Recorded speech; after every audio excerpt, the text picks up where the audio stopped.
हम कोयले से उनका नाम पोतेंगे और अगर वो मिल गए तो उनको जूतों की माला भी पहनाएंगे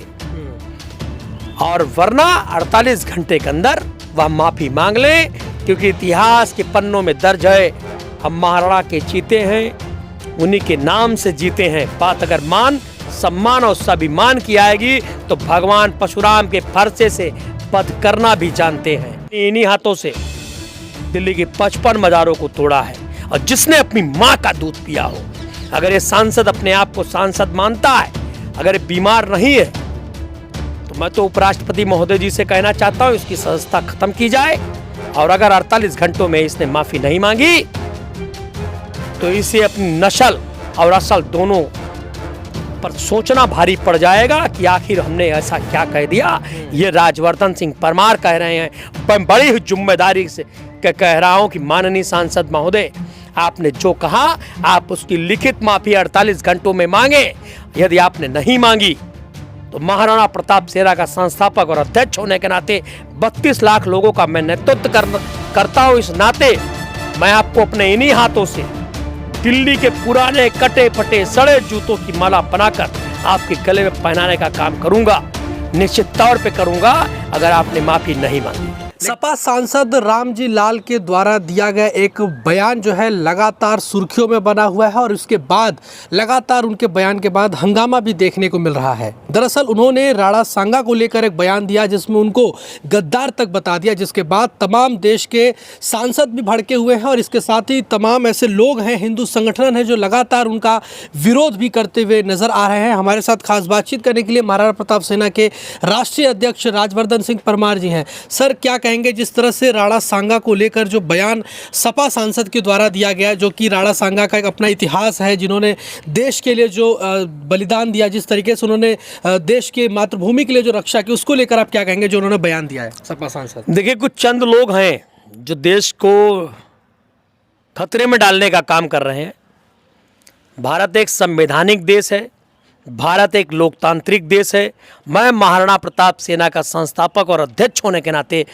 महाराणा सांगा जी पर जो मानसिक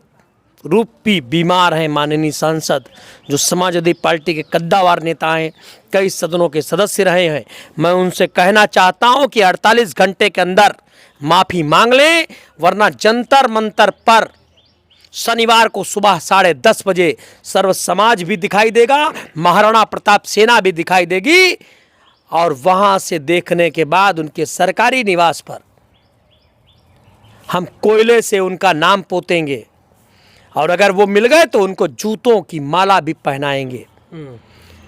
और वरना 48 घंटे के अंदर वह माफ़ी मांग लें, क्योंकि इतिहास के पन्नों में दर्ज है हम महाराणा के चीते हैं,